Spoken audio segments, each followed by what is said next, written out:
তো বন্ধুরা, আমাদের পরিবেশের চারপাশে এমন বহু অদৃশ্য প্রাণী আছে যাদেরকে আমরা খালি চোখে দেখতে পাই না। এদেরকে আমরা বলি অণুজীব বা মাইক্রোবস। আসুন আজকে অণুজীব বা মাইক্রোবস এর গল্প শুনি। অ্যাকচুয়ালি বন্ধুরা, এই অণুজীব আর মাইক্রোবস যাদেরকে আমরা বলি মাইক্রোস্কোপিক অর্গানিজম, যাদেরকে খালি চোখে আমরা বা নেকেড আইতে আমরা দেখতে পাই না, এদেরকে দেখতে গেলে মাইক্রোস্কোপ ব্যবহার করতে হয়। মানে মাইক্রোস্কোপের নিচেই একমাত্র এরা ভিজিবল। এই মাইক্রোবসকে বিভিন্ন ভাগে ভাগ করা যায়, যেমন ব্যাকটেরিয়া, ভাইরাস, ফাঙ্গাস, প্রোটোজোয়া আর অ্যালগি।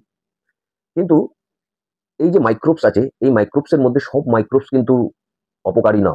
কিছু কিছু মাইক্রোবস আছে যারা আমাদের উপকারও করে। যেমন আমরা দৈনন্দিন জীবনে যে দই খাই, স্পেশালি টক দই, তাতে যে ব্যাকটেরিয়া থাকে সেটাকে আমরা বলি ল্যাক্টোব্যাসিলাস। এটা পেটের জন্য খুবই উপকারী। এরা পেটের উপকারী ব্যাকটেরিয়ার সংখ্যা বাড়ায় এবং হজমে সাহায্য করে।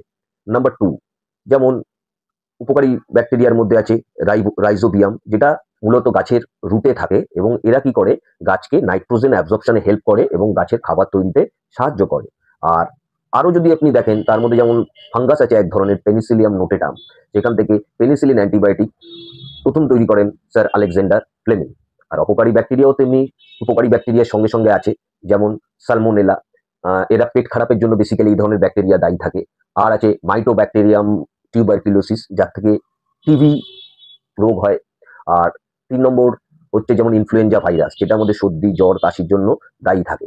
তাই সবসময় এটা ভাববেন না যে অপকারী মাইক্রোবস চারিদিকে সবসময় আছে। অপকারীর সঙ্গে সঙ্গে উপকারী মাইক্রোবসরাও আমাদের এই পৃথিবীতে আমাদের সঙ্গেই থাকে।